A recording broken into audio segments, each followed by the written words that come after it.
esas circunstancias, Cuba y la revolución cubana seguirían luchando y seguirían resistiendo. Porque sí, Trujillo tuvo en su momento mucho armamento aquí, en el momento que él era dictador, y el barco seguía sin hacerle caso a la autoridad, porque Ford estaba patrullando, defendiendo las costas dominicanas. Era una ráfaga cerca del barco cubano, y el barco se vio obligado y entró a Puerto Plata y fue hecho preso. Aquí no había dinero, no había con qué mantener los armamentos, los aviones se destartalaron. Vuelos rasantes que parecía que estaban atacando a Puerto Plata. Los pocos turistas que había se metieron en pánico. Mis amigos de Al Tanto, qué bueno que nos acompañan. Recibimos de nuevo a Fausto Jaques, experto en los temas de Balaguer. Gracias por estar con nosotros. Gracias a ti. No te voy a seguir piropeando porque las aspirantes mías ya me están tan celosas. tan celosas. Déjeme piropearlo yo. Mira qué chaqueta tan bonita. Y esa combinación con esa camisa. Señor director, pónchelo en corto. Dios mío, cuánta elegancia. Caché, caché. Bueno, tú sabes por qué me dicen el dandy. ¡Ay, el dandy! Saludo para Julio Curi. Bueno, dandy, vamos a hablar a propósito de la Operación Pico, a propósito de lo que está pasando en las aguas del Caribe, el choque de naciones que dice Pelegrín en su libro. Se está reeditando la tensión de la Guerra Fría en el Caribe. ¿De qué se trató eso en 1977? Muy interesante. Los hechos. Un barco pesquero cubano se introdujo en aguas territoriales dominicanas. Habían pasado pocos años de que aquí había venido una expedición armada encabezada por Francisco Alberto Camaño Deñó desde Cuba. Fue una invasión. Fueron pocos, fue una locura de Camaño, pero realmente invadieron el país desde Cuba. Y ellos estuvieron entrenando, creo que más de 90 personas. Por problemas de carácter de Camaño, se redujo a 9 o 10. Bueno, habían pasado solamente 3 o 4 años. Al venir un barco cubano y entrar a agua territorial dominicana, llamó la atención y el gobierno dominicano tenía el derecho de investigar qué estaba pasando. Mira qué simpático, que no lo tratan los artículos de la época. Quien piloteaba el avión que obligó al barco cubano a entrar a las aguas dominicanas se llama Juan Rafael Force Ubieral, compañero mío de la escuela militar. Aunque él ingresó 6 meses antes que yo, porque él ingresó a la batalla de la carrera, que ingresa en marzo, yo ingresé en octubre a la escuela naval, pero fuimos compañeros y amigos por muchos años. Force Ubieral hizo un acercamiento al barco cubano para tratar de comunicarse por la radio, no recibió respuesta. Y el barco seguía sin hacerle caso a la autoridad, porque Force estaba patrullando, defendiendo las costas dominicanas. Entonces Force hizo tiró una ráfaga cerca del barco cubano, y el barco se vio obligado y entró a Puerto Plata y fue hecho preso. Fidel Castro se sintió ofendido en su ego, porque Fidel Castro parece que hizo un pacto con el diablo. Tú sabes que hay una obra famosa, se llama Fausto, por cierto, mi nombre, de Goethe, la escribió Goethe, que el personaje principal cambia su alma por poder y conocimiento. Pero el poder y el conocimiento, cuando no es bien llevado, le hace mucho daño a los seres humanos, y más a los que gobiernan.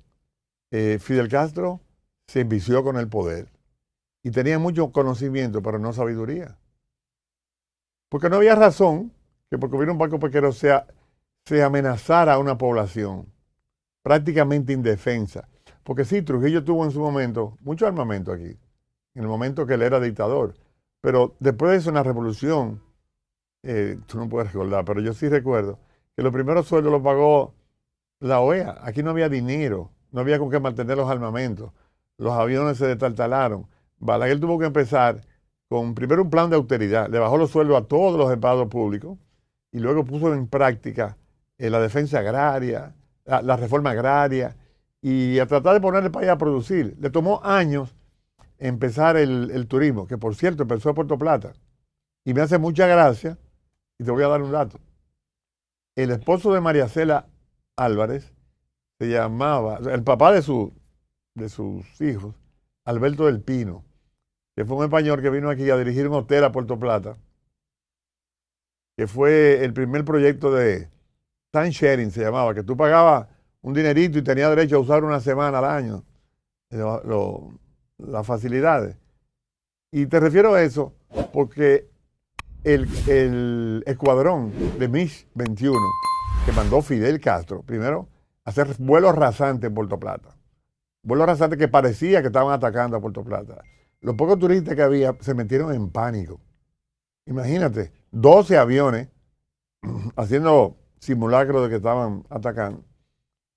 Y quien comandaba el escuadrón de los cubanos se llamaba Rafael del Pino, que tiene el mismo apellido que tenía el esposo de María Cela, que estaba allá en el turismo. ¿Y qué implicaciones militares tuvo eso, ese desafío de Fidel, de esos vuelos?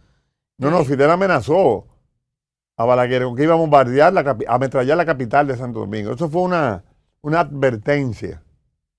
Y la amenaza fue ametrallar la ciudad de Santo Domingo. Lo de Puerto Plata fue una amenaza. ¿Y cómo lo toma Balaguer? Balaguer le entregó el barco. Le entregó el barco, sencillamente. Y yo diría que Fidel hizo el ridículo. Porque llegar a esos niveles, sencillamente por defender su ego, es un ridículo. Balaguer, que siempre demostró que es el gran político. Hay gente que me ataca porque yo lo defiendo y lo defenderé en cualquier escenario. Porque hizo lo que tuvo que hacer en cada momento. Entonces, lo de tomar el barco no fue un exceso de Balaguer o se justificaba por lo que usted acaba de contar que pasó con Camaño. O sea, era necesario retener el barco que después devolvió, se comprobó que era de pescadores, ¿verdad? Sí, eran pescadores. Bueno, pero en ese tiempo no había la facilidad que ahora de comunicaciones. El barco no respondió. Si el barco responde a Fort Subiaral y dice, mira, sencillamente somos pescadores, y Ford le dice, pues aléjense de las aguas territoriales dominicanas, quizás no pasa nada. Porque también Fidel Castro decía que habían retenido el barco por orden de Estados Unidos y era para asuntos de interés de los Estados Unidos, que no era así. Y ya que usted menciona Estados Unidos, ¿hubo, si se sabe o si se supo, alguna intervención de inteligencia norteamericana en esa operación de la retención del barco? O quizás Fidel entendía que con las colaboraciones de Balaguer se podía hacer un puente para el tema del imperio en términos que hubiera usado Fidel. Para nada. Ya Balaguer no era tan dependiente de Estados Unidos como lo fue al principio. Pero quizás Fidel creía que sí. No, Balaguer tiene Fidel tiene mucha información. Incluso Fidel tenía las grabaciones de Balaguer hablando con los militares, que mucha gente no entendía que ya hubiera esa tecnología. Fidel tenía la grabación de Balaguer hablando con los jefes militares.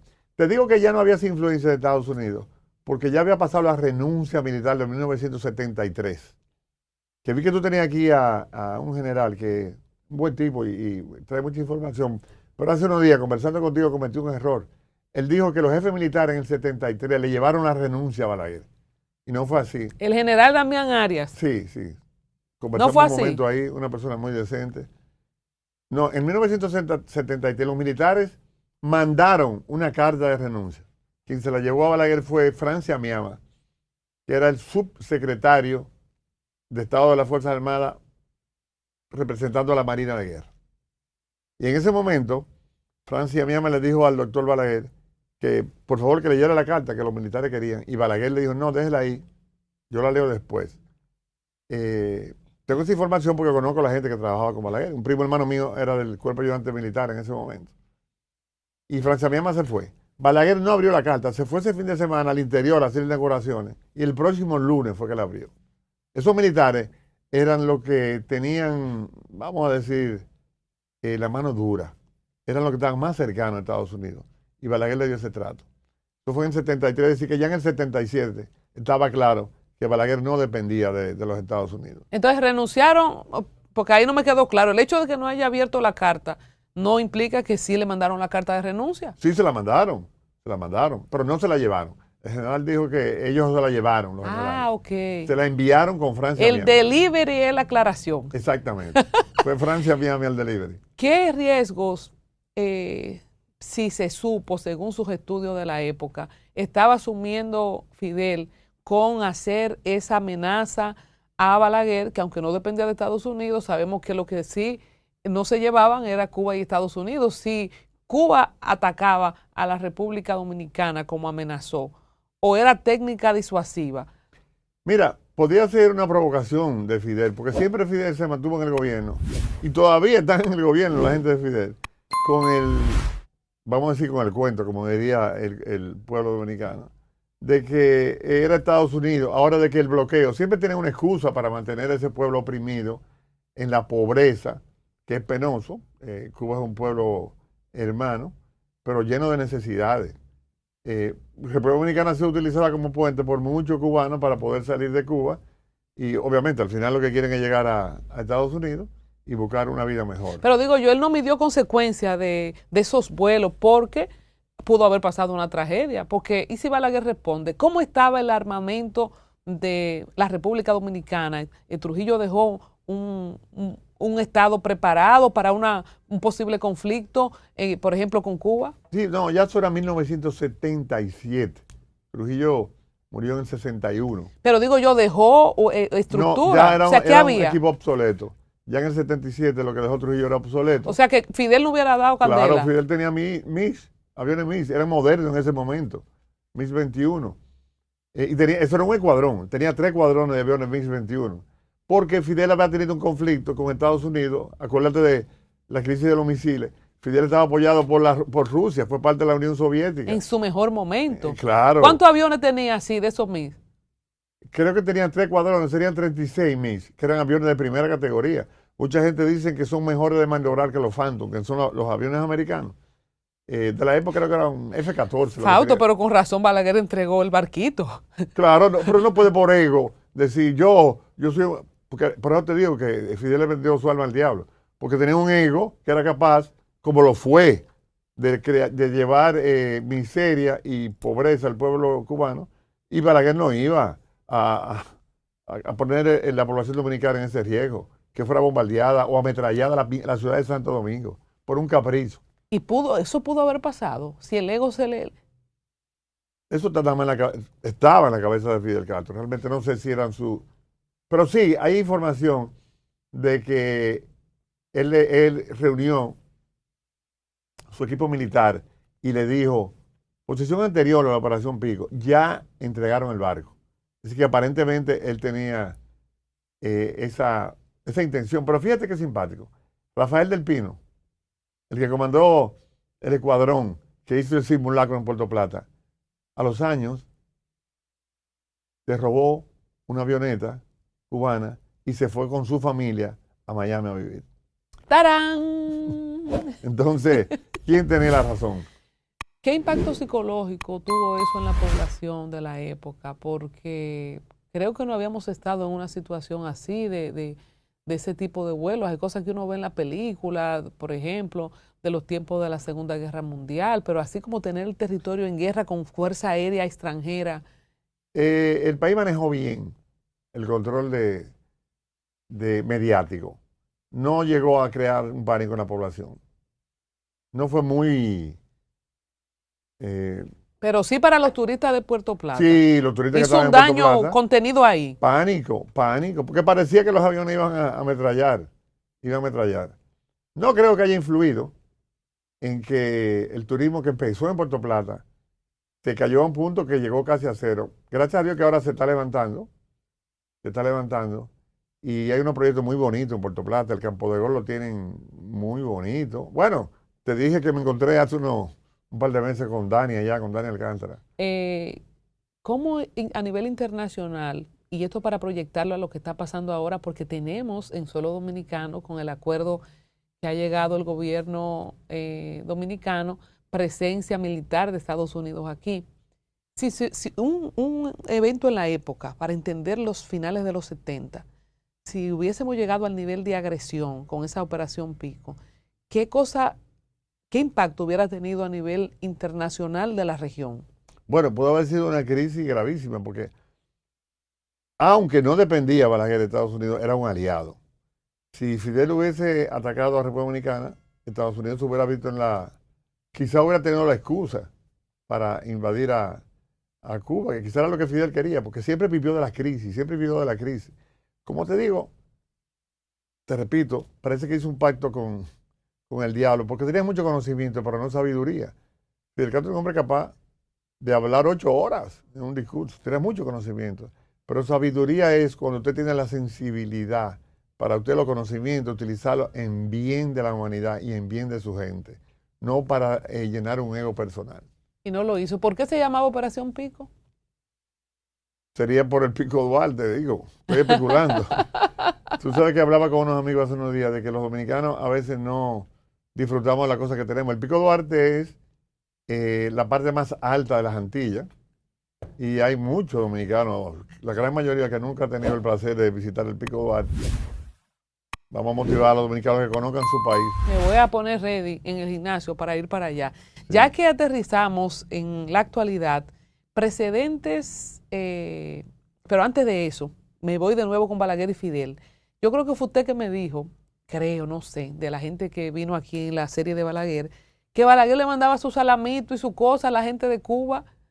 O sea, como que, ¿cómo se arreglaron esas relaciones después de esa operación? ¿O era antes que se supo que, no sé si fue alguien del comité, fue José Joaquín Puello? José Joaquín Puello, como parte del tema olímpico, creo que fue que me comentó, de que cuando estaban allá en Cuba, cuando supuestamente no había comida, había productos dominicanos. Entonces, ¿cómo entraban? Fíjate, Fidel hizo varias visitas a la República Dominicana y en una de ellas, exactamente no te puedo decir cuál, dijo con cierta tristeza que daba pena que Balaguer lo trató mucho mejor que los gobiernos que aparentemente eran cercanos a él ideológicamente. En varios momentos Balaguer permitió que empresarios dominicanos llevaran productos a Cuba. De hecho, Jacinto Peinado, que fue primero el hombre más poderoso del Senado, de los 10 años de Balaguer, los primeros años, y quiero decir que nunca se aprovechó de eso para su beneficio personal, que ahora se está hablando mucho de la corrupción. Jacinto fue el hombre más poderoso del Senado, y al contrario, se empobreció en la política. Gastó su fortuna en eso. Visitó varias veces a Cuba. Y yo recuerdo que hay un chiste muy bueno. Jacinto le pregunta, Fidel le pregunta a Jacinto qué fue de Juan José Arteaga, que es de origen cubano. Y tuvo una vez un problema en Bahía de Cochino. El asunto es que le pregunta a Jacinto, le está muy bien en Santo Domingo. Y Fidel le dice, yo lo cambié por unas salchichas. O sea que esa es la historia de la salchicha y los embutidos que llevaban a Cuba. Sí. O sea que las cosas se arreglaron después. Parece. Claro que sí, te digo que Fidel dijo que Balaguer en sí lo trató mejor que los otros gobiernos. Eso es lo que se llama un político, diplomático, estadista, carta cabal. Totalmente, Balaguer estaba en el momento, en cada momento hacía lo que se tenía que hacer, para bien del país. Porque lo que pasó a principios en la década del 60, mucha gente cree que Balaguer fue frío, era necesario hacer la transición de la dictadura a la democracia. Y hoy estamos disfrutando de la democracia del país por esa transición que hizo Balaguer. Aterrizamos al choque de naciones en el Caribe. ¿Qué significado y qué parangón puede poner Fausto Jáquez en el tiempo de lo que está pasando ahora con este acuerdo de presencia militar en los aeropuertos de la República Dominicana? Realmente el tráfico de droga le estaba haciendo un daño, o le está haciendo un daño terrible a la humanidad. Ahora hay un producto nuevo que se llama fentanilo, que está acabando en Estados Unidos, anda la gente en la calle que parecen zombies. Pero no solamente el asunto de la droga, el manejo del dinero. Había gente sin ningún tipo de calidad emocional, manejando millones y millones de dólares. La gente se queja aquí de que se han metido a la política, se meten en todo.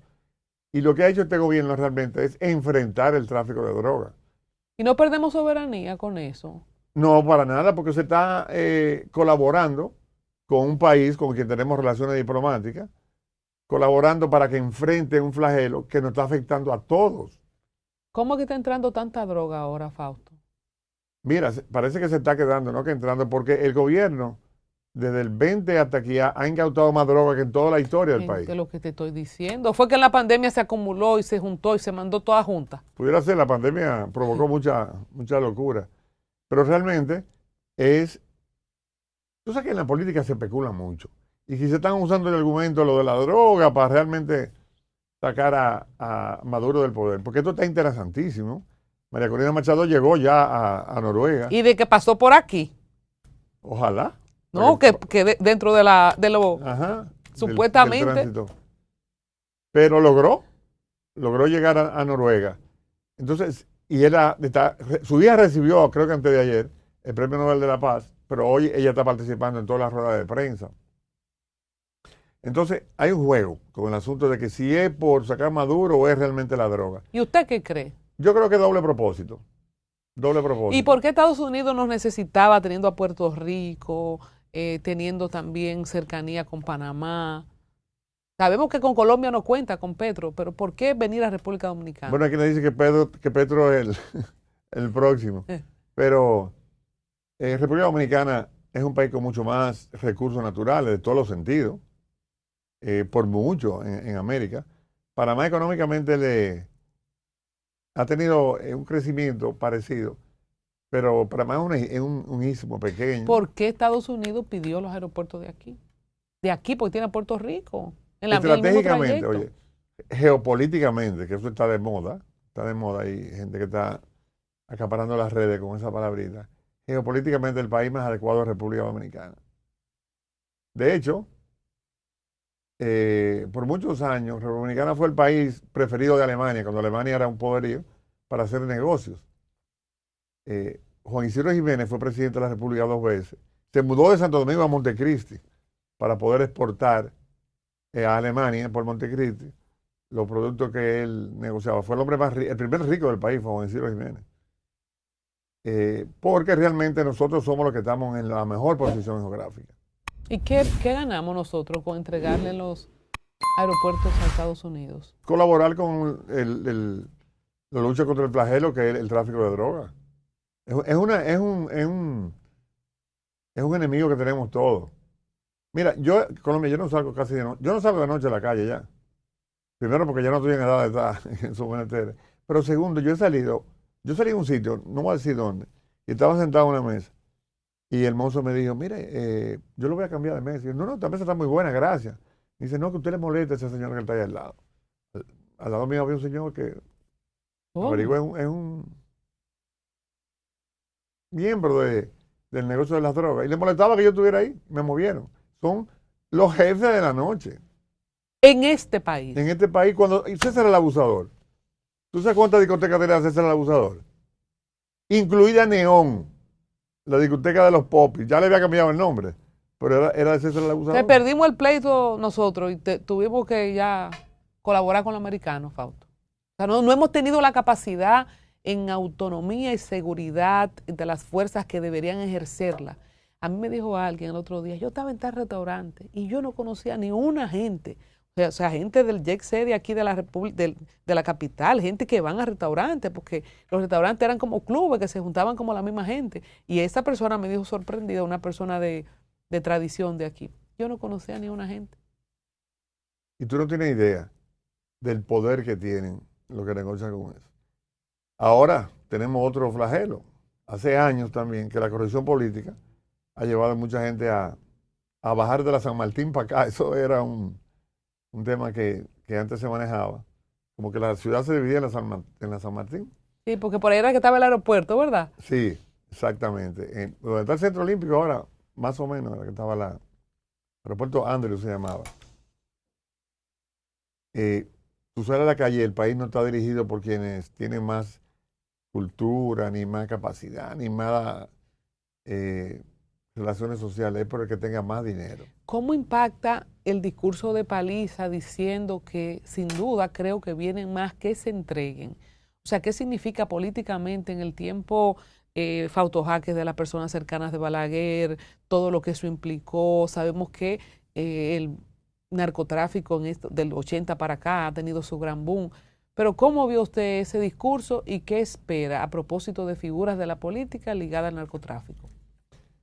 Bueno, a mí me da esta risa porque uno tiene que irse con la mayoría. A la gente no le gustó el discurso de Paliza. A mí tampoco. Tomás Castro se hizo una burla de él Tomás Castro un poco se pasa, muy temerario, muy fuerte, pero se burló de Paliza. Porque si tú dices que vienen más, tú sabes quiénes son. Lo que tiene la autoridad de que detenerlo y punto. Lo que pasa es que hubieron unos casos ahí que un poco salpicaron. Yo soy del PRM, pero realmente salpicaron al PRM y de alguna manera hay que defenderse. Pero yo creo que no hay que defenderse, porque es que hace años que los traficantes de droga han permeado todo. todo. Mira, yo tengo una foto, que debe haberte la mandado antes, sería como en el año 2003, sale Leonel Fernández reunido, grave error, no quitarle el timbre al celular. Salvado por la campana, diría. Sí. Disculpa. Yo tengo una foto que salió en varios periódicos suizos de Leonel Fernández en una cena con varios traficantes de droga que cayeron presos después de eso.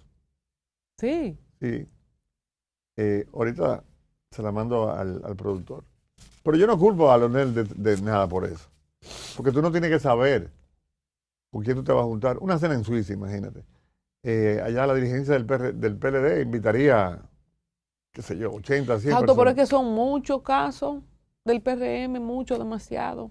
No, yo te digo que en este caso fue Leonel. Sí, Eso pero fue el eso fue una foto en Suiza. Pero Sí, que ok. aquí son muchas cosas. Sí, sí. Lo del PRM es, yo te diría que es un solo caso. Porque sin temor, es público. El caso empieza, yo te diría, con la atención de uno que le dicen el Chino Domínguez. Que no me quiero librar de nada, el Chino Domínguez es familia mía. El Chino Domínguez es de Gurabo, mi abuela era Moreno Domínguez. Y lo conozco desde niño. El hijo de Luisito Domínguez, un señor que fue diputado por el Partido Reformista. Entonces Gurabo era una comarca. La familia tradicional de Gurabo somos 40, 50. Entonces algunos relacionados al chino, pues, se metieron porque el dinero envicia. Mira lo que acaba de pasar ahora con el caso de Senasa. Eso es para sorprenderse. Vamos para allá. Entonces es el mismo grupito, es un caso.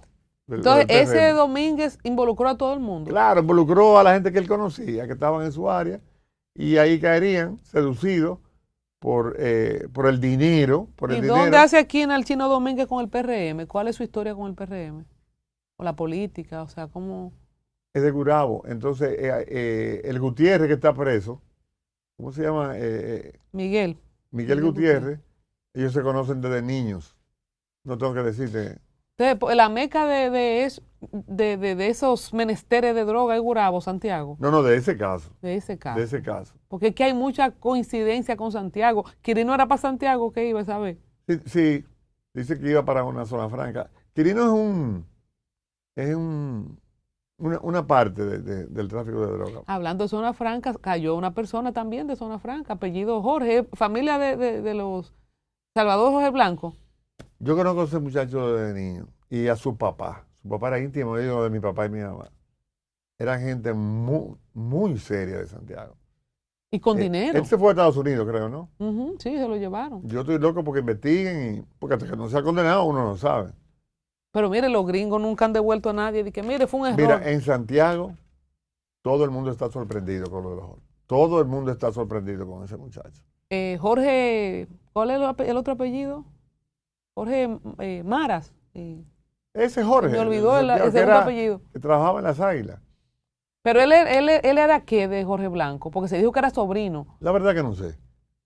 Yo creo que no, sobrino no era de Jorge Blanco, no era hijo de un hermano de Jorge Blanco, pero podía ser pariente cercano.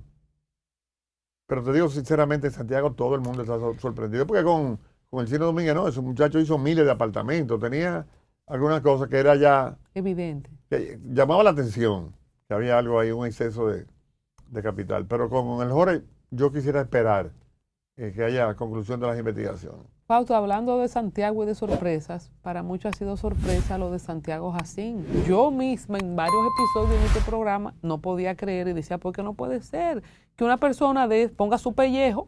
Porque tú sabes, él era que estaba poniendo a la cara porque era el director. Ahora, viendo el expediente, uno se sorprende. ¿Cómo interpreta usted ese golpe para el PRM, para el gobierno? Porque por un lado está lo del narcotráfico, pero ahora un tamaño caso de corrupción así. Yo te oí hablando hace unos días, creo que con esa muchacha apellido Gotró, Con Susana. con Susana Gotró, muy simpática ella. Me llevo bien con ella, cuando nos encontramos conversamos. Hablaron del Olimpo, ¿no? Hoy vi un encabezado de un periódico en la portada diciendo que Santiago Jacín era el rey el dios del Olimpo, como si fuera Zeus. Ustedes mencionaron a Zeus. Yo te voy a hablar de algo parecido, pero más terrenal. Alrededor del año 1300 se escribió un libro que es muy conocido. Dante escribió la Comedia, que luego para la humanidad le han puesto el nombre La Divina Comedia. Dante era de Florencia y había una pugna entre el imperio y la iglesia. Él era cristiano, pero él entendía que le convenía más a Florencia el imperio que la iglesia, por lo cual fue deportado y se tuvo que ir al interior del país. Y escribió este libro, que fue supuestamente un sueño en el cual él entra al infierno. Creo que eran 9 infiernos. Se parece mucho a los pecados capitales, a los infiernos, los círculos del infierno que él llegó. Pero al final él dice que lo más grave es el fraude y el engaño. Otro florentino, que se llamaba Maquiavelo, en un momento dijo que lo primero que el ciego abandona es el bastón. El bastón que tantos años le ayudó, pero ya cuando no lo necesita lo abandona. Yo creo que se están equivocando porque Luis Abinader es una persona muy capaz. Él tuvo una decisión, yo creo que se pasó de sano y dijo que no iba a la reelección. Entonces alguna gente empezaba a hacer lo que le ha dado la gana. Parece que lo de Senasa es mucho antes que eso, pero es un exceso de ambición. Pero eso no empieza con el PRM, eso no es culpa del PRM. Porque tú sabes lo que es una bola de nieve. Una bola de nieve empieza pequeñita, pero empieza, cuando va rodando y cayendo, empieza a crecer, a crecer, a crecer. Y cuando ya tiene un gran tamaño, más nieve se lleva. Esa bola de nieve no empezó con el PRM. Esa bola de nieve empezó realmente en el 1996, porque yo estaba ahí hablando con mi buen amigo que colabora contigo, con Freddy Aguaviva en el programa de la mañana. Y me dice, Freddy Fausto, yo era antibalaguerista y antigobiernista, y después me di cuenta con el tiempo que los jefes en el gobierno de Balaguer eran pobres. Bellantino murió hace un tiempo y murió prácticamente en la miseria. Eso empezó en el 96, empezó esa bola de nieve. Yo te puedo decir de un caso, que lo conozco porque lo viví, porque en el año 93 a mí me pidieron que fuera a resolver un problema que había en Molino Dominicano para salvar acordes. Y yo enfrenté, óyeme, un problema gravísimo y lo resolví. Lo resolví, pero al momento que lo resolví, que el Tribunal de Trabajo falló a mi favor para salvar la empresa, yo tuve que buscar dinero con amigos para pagar a los jueces para que dieran la sentencia. ¿Qué pasó en el 96? O sea que eso de los jueces viejos. Sí, claro. Claro. Eso fue ¿tú sabes qué pasó en el 96? Cuando vendieron las empresas de cobre a precio de vaca muerte. Se hizo un concurso para vender molinos dominicanos. Y hubo una empresa que ofertó 203 millones de dólares. Pero se la vendieron a una que ofreció 100. Y al año se la vendieron a la que ofreció 203. Es decir, que ahí solamente se ganaron ese grupito, que hay uno de ellos que tiene un apellido muy rimbombante. Ahí te voy a dejar prueba de que no son de la oligarquía, de la monarquía. Se ganaron 100 millones de dólares. En solamente ese caso. Wow. Entonces ahí empezó. Yo quiero que tú me digas, ¿qué pasó con Félix Bautista? ¿Qué pasó con Víctor Díaz? ¿Cuántos años le metieron? Cayeron presos por el problema de Odebrecht, que fue un problema internacional, pero realmente no hubo intención del gobierno en arreglar la corrupción dentro de sí. Esa bola de nieve creció a un punto que es muy difícil que Luis Abinader venga en el 2020, coja el gobierno y como por arte de magia borre esa bola de nieve. Fausto, pero la gente que nos está viendo podría pensar, wow, mira cómo este señor que dice que es del PRM le echa la culpa de toda la corrupción de Senasa al PLD del 1996. Que empezó empezó la bola de nieve. O sea, antes del PLD no había corrupción. Pero Balaguer claro. mismo dijo que la corrupción se paraba en la había corrupción, siempre. Pero chiquita. Es que la humanidad es egoísta. Pero chiquita, Fausto, cuando Balaguer no era tanto. El que robaba se robaba el 10%. Y asustado. Pero entonces toda esa NASA pone a la N potencia cualquier otro robo en cualquier institución que se haya... Bueno, pero está en la justicia, y vi ahí que el presidente nombró una comisión de abogados para que los lleve a pagar, a devolver todo el dinero que se robaron. En mi campo dicen que después del palo down y Dios lo quita. Porque Sí. ¿cómo vamos a saber cuánto fue que se robaron, cuánto se va a devolver? Entonces la gente se irrita, Fausto, porque róbate 1.000 millones y devuelve 100. Entonces se está mandando un mal mensaje, muy mal mensaje. Mira, es bueno que haya comunicadoras como tú, que yo sé, creo que no he visto ni siquiera publicidad del gobierno en tu programa, aunque tienes derecho a tenerla, porque tienes rating. Yo te digo que yo he vuelto a la vida, yo después que vine aquí. Si te digo que el primer programa que hicimos lo vieron más de 100,000 personas, porque yo me doy seguimiento, tú sabes. Gracias a toda la gente que sigue esta plataforma. Sí, y vas a seguir teniendo éxito, Amén. porque tienes todas las condiciones, la experiencia, la inteligencia y la sabiduría que te dije, que no es suficiente tener conocimiento e inteligencia. Y Hay que después tener- de todos esos halagos, yo quiero que vayamos al grano, porque no quiero que la gente se quede con una impresión que usted vino aquí a justificar lo que está pasando No, con no lo estoy Senasa, justificando. porque en el 96, Yo quisiera que lo apretaran y que devolvieran el dinero y cayeran presos. No estoy justificando. Lo que te estoy diciendo, hay gente que dice que este es el más grande, Fausto. ¿Usted cree que sí, que este es el caso más grande en términos de dimensión económica y del daño al patrimonio y a la salud de la gente? bueno, mira, en ese sentido, es el más criminal. Yo dije hace unos días, porque tú me has puesto de moda, me han invitado a varios programas, tú sabes. Yo dije que todo el que le roba al Estado está matando gente. Porque si tú te lo robas en una obra, si en una obra que tú debiste haberte ganado el 10%, tú te ganas el 100%, ese 90% pudo haber sido invertido en salud y eso hubiera salvado vidas. Es decir, todo el que roba al Y esto Estado... fue directo en salud. Eso fue un robo Este fue en directo salud. en salud. Esto es una cosa horrible. Por ejemplo, bueno, en Somopueblo fue que pusieron esta mañana. Ay, escúchame que promocionen. Son mis amigos ok. todos. Que pusieron Santiago Gacín, el Zeus del Olimpo, algo así. No tuve tiempo de verlo porque tenía que prepararme y venir para acá. Pero realmente, como te decía, más que del Olimpo, es el infierno de Dante. Que decía, yo creo que el fraude y el engaño es lo más terrible que en los infiernos de Dante. Es terrible lo que han hecho. Hicieron un programa estos muchachos, lo que ya mencionamos, de una prótesis que había. Eso es horrible y he oído casos, no sé si es verdad, porque también hay gente que son temerarios y ponen demás, que le daban 4 y 5 tratamientos a una persona de alto riesgo que no tuviera cáncer. Para cobrarle. No, y algunos no daban el tratamiento y lo facturaban a personas muertas, según dice la Procuraduría. Fausto, usted es amigo del presidente, usted es una persona decente, pero usted no tiene un ministerio ni una dirección ahora mismo, porque está en otros estadios de su vida. ¿Con quién va Luis Abinader a gobernar estos 3 años? Con gente tan cercana como Santiago Jacín, que, según se presume, lo ha defraudado. Mira, hay muchas personas que la quieren a Luis. Desgraciadamente no son lo que... Sí, él tiene gente muy buena cerca de él, pero gente humilde. Yo voy a mencionar uno, porque lo vi antes de ayer. Andrés Lugo, ¿tú lo conoces? Andrés Lugo es una persona que adora a Luis. Elín Beltrán, el mismo Yayo, Davidcito es amigo de él, aunque ha habido problemas en momentos por política. Tú sabes que la política es terrible. Hay mucha gente que lo quiere y que es honesta.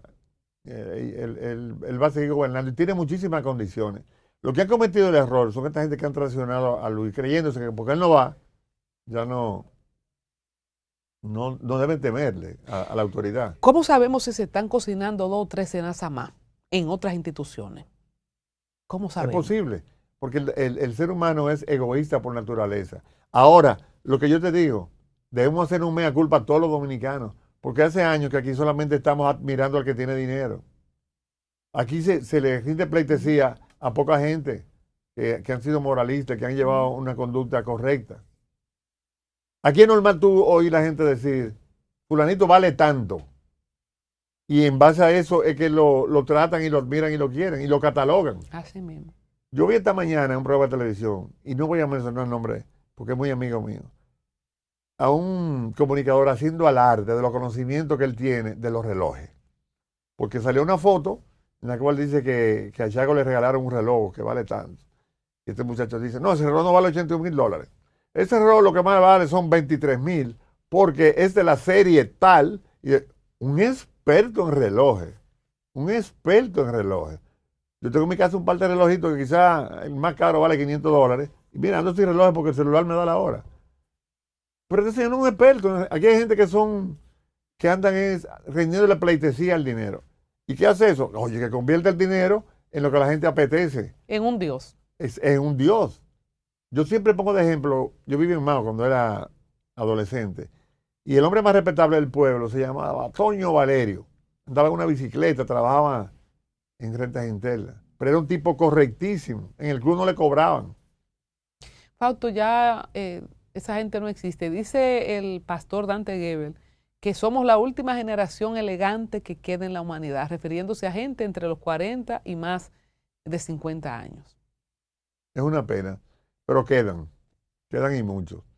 Mira, yo estuve antes de anoche en una cena de Navidad y ahí conversando, a mí siempre los amigos me piden, Fausto, declama, porque yo he escrito varios libros de poesía y en ambientes así, pues, soy capaz de declamar. Y yo llevé 2 de mis libros, por si acaso. Y una muchacha casada con un amigo ahí, me dice, oh, déjame ver, porque la portada es muy bonita. Y empezó a leer. Y se maravilló. Y quedó encantada. Hay gente todavía que tiene sensibilidad. No aprendimos nada de la pandemia. De que no íbamos a ser mejores. Mira, yo te compartí, yo escribí una canción dedicada a la víctima, que yo soy una víctima del coronavirus. Y si quieres te puedo explicar. Y también un manifiesto llamando la atención a eso. Que todos decíamos, ay, vamos a ser mejor mente, vamos a cuidar más el medio ambiente, vamos a cuidar la salud, vamos a ser menos interesados, vamos a compartir más, vamos a tener más empatía. A la gente se le olvidó porque la gente es egoísta. Yo recuerdo que en esa época se hizo viral un videito en que Ana Belén dijo, eso es M. Después que pase, los buenos van a seguir siendo buenos y los come mierda van a ser más come mierda. Dijo Ana Belén en esa época, me recuerdo como ahora. Y así fue. Pero debemos tratar de que no. Porque si tú logras que una sola persona cambie, vale la pena. Cuando hicimos testimonios trascendentales, hicimos la historia de Cruz y Minián. Usted me contó que vio ese programa. Vamos a hacer la conexión de la canción y el programa. Sí, fíjate. En medio de la pandemia, a mí me nombraron cónsul en Hamburgo. Y el presidente me dio a mí las instrucciones. Es un consulado pequeño y lo que tú quieras, pero lo pequeño y lo grande es lo mismo. O sea, el que roba lo poco, roba lo mucho. El presidente me pidió que fuera a resolver un problema que había en Hamburgo, un problema grave en el consulado. Yo me fui en medio de la pandemia con la mascarilla puesta. Y me dediqué a trabajar allá, me olvidé de otras cosas. Me olvidé de mi salud. Llegué y resolví. Yo recibí ese consulado con 57 euros en la cuenta y con 12,000 en deuda. Y lo entregué. Yo renuncié. Mucha gente me preguntó, ay, ¿por qué tú renuncias con...? Lo entregué con 18,000 en la cuenta y 0 deuda. Me descuidé de la salud. Pero estando allá yo vi ese programa que tú le hiciste a Cruz y Minián, que fue precioso. Él dio un testimonio que él había estado en el cielo y que había regresado. Y yo fui porque yo me inspiré en ese testimonio, en un cuadro que yo pinté en la pandemia, en el techo de mi casa con mi hija. Mi hija canta. Y mi hija cantó la canción que yo escribí. Pero yo le pedí permiso a Cruz y Minián para hacerla pública la canción, porque fue inspirado en él, contigo. Y cuando él la oyó me dijo, Dios mío, por esa canción yo la escuché cuando estaba del otro lado. Esa es la canción que yo escuché.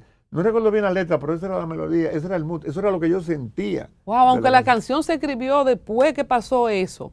Totalmente, yo la escribí hace unos meses, estando aquí ya. Porque yo pienso que las canciones bajan como del cielo, porque ¿de dónde le sale la música a los músicos, las melodías? Así la sentí. Como te dije, me inspiré en los colores del cuadro que escribí y en el testimonio que Cruz y Minián te dio. Pero fíjate, cuando yo regresé de Alemania, me hice mis análisis y tenía un problema grave. Yo tenía un cáncer de próstata de alto riesgo. Y me dio un tratamiento fuertísimo. Después del tratamiento te ponen algo que se llama Prosoladex, un medicamento que te baja la testosterona prácticamente a cero para que tú no puedas, para que no te pueda crecer si hay células de cáncer ahí. Bueno, yo fui a hablar con Caraballo, mi urólogo, un tipo excelente. Y Caraballo dice, mira, Fausto, con esa situación, los animales no pueden tener sexo, no pueden tener erección. Me dice, pero en casos, ha habido ocasiones que sí, que seres humanos han podido. Y yo dije, ¿por qué será? Yo dije, bueno, lo que diferencia el ser humano del animal es el alma, ¿no? Entonces, el ser humano tiene alma. Y yo me pregunto, ¿qué es lo que necesita el mundo? El mundo necesita amor. ¿Y qué es amor? Y yo, amor es cuando se enamora el alma. Entonces me dije, pues yo puedo diferenciarme a los animales. Me junté con una muchacha que yo voy a tener una buena relación. Me concentré y traté de que a mi vida volviera todo lo que ha sido amor siempre. Me enfoqué en el amor y tuve una erección y tuve sexo cuando no se podía. Porque los seres humanos no somos animales, tenemos alma. Qué bonito. Y el que tiene alma debe tratar de luchar por la mejoría de los demás. Porque el fin debe ser no ser feliz, sino hacer felices a los que te rodean. Porque es imposible que tú seas feliz si tú a tu alrededor tú dejas corrupción, dolor, este tipo de acciones, haciéndole daño a la gente en su salud. ¿Y no se necesita tanto para ser feliz? Para nada, para nada. Yo escribí un poema que le encanta a tu amigo Julio Cubrí, que empieza diciendo, para ser feliz, yo solo preciso de cosas sencillas y tu cariño. Es decir, para ser feliz se necesita poco. Para ser feliz, yo solo preciso de cosas sencillas y tu cariño. Tú sabes a quién le hablo. Un aplauso para Fausto, qué bonito, qué bonita historia y qué bonito saber que ese trabajo que hicimos también en medio de la pandemia pudo inspirar algo tan lindo como esa canción. Ojalá poder tocarla aquí en nuestra plataforma también. Así que vamos a que la gente conozca el testimonio. ¿Cómo se llama la canción? Una escalera al cielo en tiempo de coronavirus. Una escalera al cielo. Ojalá que podamos subir por esa escalera y que Dios perdone a aquellos que han traicionado a la patria, a su familia y a sus propias almas. Porque lo más grande, como dijo el maestro, ¿de qué le vale a un hombre ganarse 3.500 millones de pesos y perder su alma? Yo no soy religioso, pero algunos cápsulas de la Biblia me encantan. Decía Jesús, ¿de qué te vale conquistar el mundo si pierdes tu alma? Perderte a ti mismo, así es. Muchas gracias, Fausto. En el próximo episodio vamos a hablar de la Feria de la Paz en los tiempos de Trujillo. ¿Qué te parece? Perfecto. Hasta la próxima.